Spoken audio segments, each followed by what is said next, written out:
Rashad. Rashad, why you Anyways. didn't hit me up? What's up, Rashad? Hey, Rashad. What's up, Rashad? Thank you, Rashad. Brother, I love you, brother. Trump, lit. What's up, Rashad? What it do, boy? Hey, Rashad.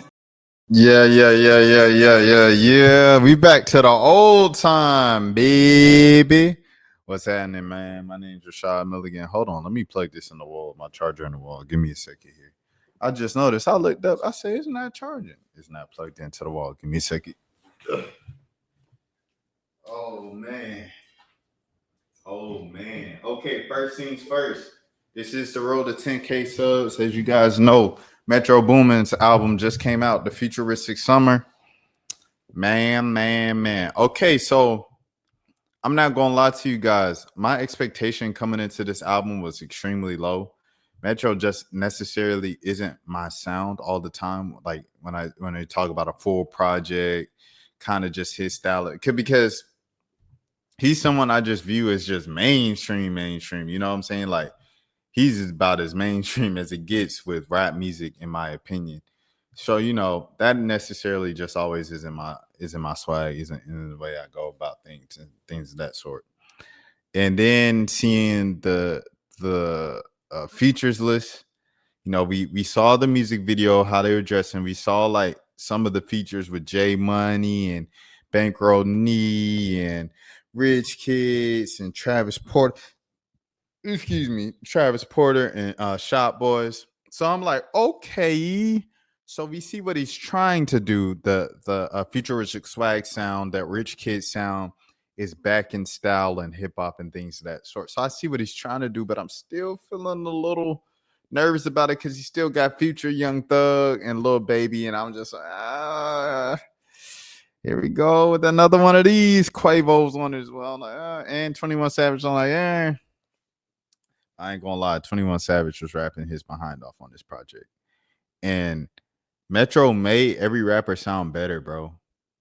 I'm not even gonna lie to you. Like Young Thug, bro. I don't know the last time I heard a new Young Thug song and was like, oh, this is fire. That Young Thug song, I said, oh man, that sounded like Lil Jeff. That ain't sound like no Young Thug. That sounded like $100,000 for autograph. Yeah, that sounded like that Young Thug. If you know, you know. Oh my goodness, that was great. It was a great album, bro. I'm not even gonna lie to you. I rock with it. I'm a sucker for nostalgia, obviously. It just takes you back to, for my age group and things of that sort, it takes you back to a time where you had no bills. Everything was just, you know, kind of carefree. And I'm not even gonna lie to you, the futuristic swags sound, like I liked it. It was a part of our culture. It was everywhere. I couldn't escape it because I'm, you know, from Metro Atlanta, things of that sort. Like, so the Mohawks, the dressing like this, everything was just everywhere. You were just in it. There was no way around it. I didn't love all of it as it was going on. You know, Mo loved it as it was going on. Yeah, he loved all of it. But, you know, I had an appreciation for it more and more the older I got. And to see it kind of come back like how it has, it's just been sensational to see. I'm glad that all those guys who kind of set the standard and kind of set the plane for the next generation and the next generation of hip hop who were, I feel like, 10 times as more successful, especially on a mainstream level. I'm so glad that those guys are starting to get their flowers, not only their flowers, but their money from samples, from features, from just the sound coming back in style on a major mainstream level. I'm glad that they're getting the money to be able to feed their families and, you know, help everybody out for the foundations that they helped set 15 years ago. What I want to say with this is, you know, everybody's giving Playboi Carti the credit for this, for doing like Weezy and incorporating Rich Kids back into his stuff. But I want to go a little bit off the cuff. I want to say for this generation with nostalgia music, the person who actually started it, and I haven't listened to Mexico Dro's album, by the way. Shouts out to Mexico Dro. Shouts out to Tia Kareem. She dropped a new song today. I liked it. I think the person who started nostalgia rap for this particular generation was Tisa Kareem, bro. Where what was the joint? Let me update my status a couple years ago. When he did the Soldier Boy out of nowhere, because nobody was doing it. But like when I seen it, I was like, this is so random. But he did a whole album of it, like videos, this and that. And then people started trying to do it like Tisa, started to start doing the crank that. And shouts out to David X as well in Atlanta. David X and Jelani Imani, they've been making futuristic music as well in Atlanta for the past few years and things of that sort. But I think Tisa Korean was really a turning point when he did that Soldier Boy mixtape album. Excuse me. Let me update my status. Soldier Boy came out and this buddy. I didn't like that and said he tried to steal my swag. He trying to sound like me. I started this, boy. I started the internet. And it's like, Soldier, like you could have gave bro his props and just did a feature with him, collab with him. But instead you dissed him. And when you dissed him and you tried to come back with your own swag, nobody was listening. It was crazy. Nobody was listening. But the Tisa Kareem joint was hard. Let me update my status was hard. He's a producer, dancer, rapper, the whole nine out there. I believe he might be in somewhere in Texas. I think Dallas, because he be dancing like South Dallas swag and stuff like that. But shouts out to Tisa Kareem. He might be from Houston too. I don't know. I just don't know. I just know he's from Texas. But shouts out to Tisa Kareem.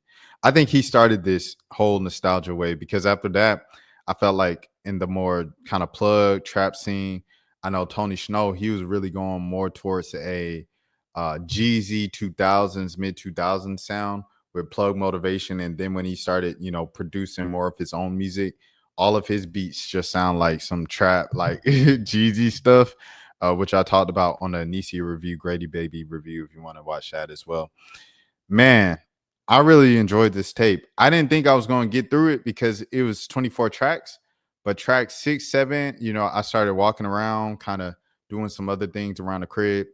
And before I knew it, I was halfway through. So at that point, getting close to 20, I was like, I might as well just listen to the whole thing before going live tonight. But I enjoyed it, bro. I enjoyed it. And this is someone who, like I said, I'm not a Metro Boomin just album guy all the time. And I'm not a mainstream rap guy all the time. And when I mean mainstream, I'm talking about specifically like Future, Baby, and Thug, just all the time. That's just not my style, like all the time.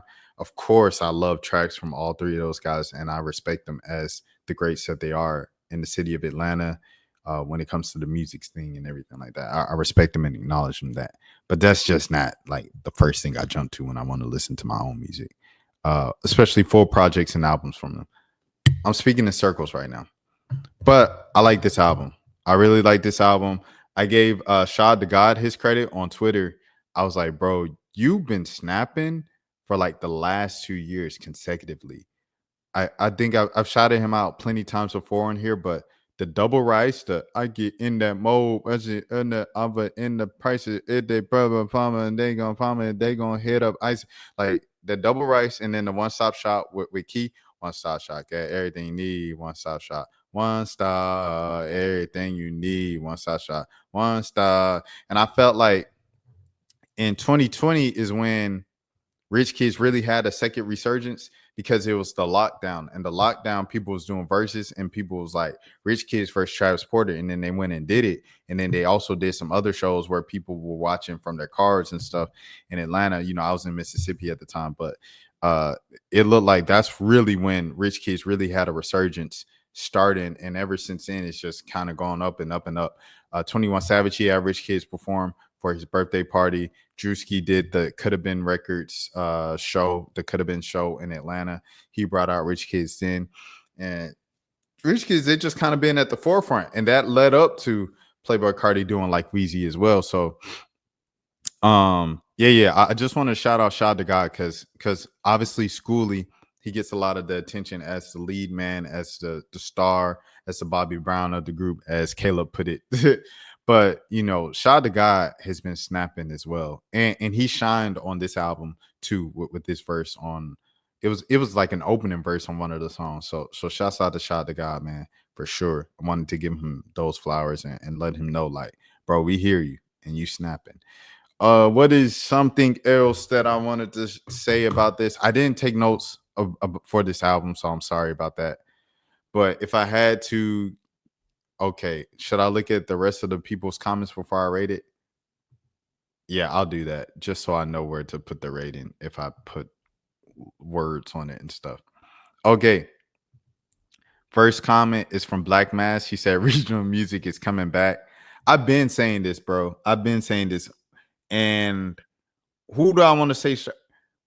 Dare I say Michigan started this? Detroit, Michigan started this, where they were bringing the their sound, the Detroit sound. They stuck to it. They stayed down. They didn't conform. They didn't go Atlanta. They didn't go New York. They just stayed them. Then New York had the drill scene stuff. That came from the UK and everything like that. So New York had that. And then on the West Coast, I know West Coast has always had their own thing. Like Shoreline Mafia was doing their thing for sure. What's some boys? The MCM backpack, one mother backpack. Where that cash at? I'm so anti SOB RXC, like them dudes, right? So they've been popping. Everybody that Kendrick put on the Black Panther album, right? Kendrick's been showing like kind of like just flashes of it. Like, this is West Coast, this is what I love, this is where I'm from. They always had their own thing. Nipsey was huge. Drakeo the Ruler was huge. Rest in peace to those two brothers and things of that sort. Dom Kennedy's always been huge. But and shouts out to La Russell right now doing this thing independently. But I think when Kendrick Lamar did Not Like Us, I think West Coast sound came back on a mainstream worldwide level of just specifically that funk, kind of bass line that comes with West Coast sound. So then Kendrick did that with Not Like Us and then GNX. And then he brought on all the West Coast artists on GNX to kind of shed light to them. Peso, AZ Chike, who just dropped a song earlier this week for his birthday. I like that song as well. Shouts out to AZ. And but yeah. So West Coast came back like that. Dallas, they've always kind of done their thing. Houston's always kind of done their thing. And then I'm trying to think. Florida, Florida has a distinct sound now. I think thanks to, well, I don't know if it's always been a sound down there, but yeah. Post, Uncle Luke and everything like that, they really have a sound now too. So Florida's doing their thing. But now Atlanta is sounding like, just straight Atlanta. Atlanta's always sounded like Atlanta, but definitely now with the going back to the futuristic swag sound, and with Bunna B, the girls, when Whammy girls, Pluto and YK Nice, they've definitely like just brought back that futuristic Atlanta sound. So shouts out to everybody bringing back regional music, man. I love it. I love to see it. I love to see it in hip hop because it gives you a distinct sound of what each area is like. And I feel like each area needs cult following things. So when you go there, you can just feel how important it is. I remember I was up in Detroit one time, right, for the NFL draft last year. And I was in the Uber. And I think I was in the Uber on the way to the airport. And on the radio, the Uber driver, of course, was just playing the radio for the hip hop station. They were playing Cash Doll, like her Gangsta Grills mixtape. And I was like, you would never hear a Cash Doll Gangsta Grill mixtape cut on the radio in Atlanta. Like, that was some Detroit stuff. And I liked it because it was like, oh, I feel like I'm in Detroit. Like, Cash Doll is this big of a deal up here. Like, in Atlanta, you just hear from Cash Doll, Ice Me Out. That's it. But I'm hearing Cash Doll on the radio. And when I go out west, I remember the first time I was in LA, I heard California Love, and I know that's some old stuff, but it's just not a song that you just hear kind of casually on the radio all the time in Atlanta or in the South or stuff like that. In New Orleans and Louisiana, the bounce music is going crazy. Like I say, shouts out to 504 Icy Girl, shouts out to Only Heaven, shouts out to Duty Savage, keeping that bounce and that kind of like Louisiana crazy bottom baby music, everything like that. Young Boy, Kevin Gates, all of them, man, for sure. Who else I want to shout? Boosie. Who else I want? But you want to go, when you go to different places, when you go to Oakland, you want to hear some music that sounds like the Bay, like that bounce, that E40 and everything like that. That La Russell, that Mac Dre, what's his dance called? The Thizzle, whatever it's called, dance and stuff music. All right. Yeah. Anyways. Next comment. This man made me mad with this, bro. Metro really heard like Weezy once and said, "Let me do a whole album of this." You had to be there. You just had to be there. And you have to understand with these posts, a lot of kids are young, and some kids who post about the culture and the genre of rap music and hip hop all the time don't necessarily know the history and just hip hop period. Like they know their new favorite artists and anything beforehand, they like, oh, that's unk music, that's old. They dismiss it, they throw it away. This futuristic swag, rich kids, all that era and stuff like that. Shouts out to my boy Cap G as well. Shouts out to Cap G. Shouts out to the dude who made Hit It in My Whip, Make It Nasty, Eat Bad. But I know, right, anyway. Oh, that my song. Shouts out to all those people. Like that laid the foundations of what SoundCloud rap was in 15, 16. And those guys been running it ever since 21, Yachty, Cardi, et cetera, et cetera. Woo, woo, woo. You Sound Slow, man. It's basically a classic Atlanta trap album. He said, oh, you know, this Twitter stuff serious when it's not even on his birthday. Dude is taking a break. My birthday already ended, bro. It's August now. I switched to the Gang album. See, like, how you know I'm white? Ah! All right. I ain't gonna get into it, but yeah, like people just don't be known, bro. And they expose themselves every single time. But people be young, but people also don't be of the culture. A lot of y'all real hip hop accounts are really showing y'all don't know knowledge on this thing we call hip hop. That thread I had a week ago is aging incredibly well, like fine wine. Ain't post none of this new music that's been out all year, just propagandas. They wanted a traditional Metro production and features so they could complain that rap is dying. I like this, bro. I ain't gonna lie. The Ghost drop, I seen he did I saw he did a snippet, and I really like Ghostface, his snippet. I don't know if he's dropped yet. Raekwon dropped a new album last week. Shouts out to Wu-Tang. They just did their final tour. They did an arena tour. It was like a couple weeks ago. They wanted me to shout them out and stuff like the team. They invited me out in Atlanta, but you know, I don't live in Atlanta anymore, so I wasn't able to go.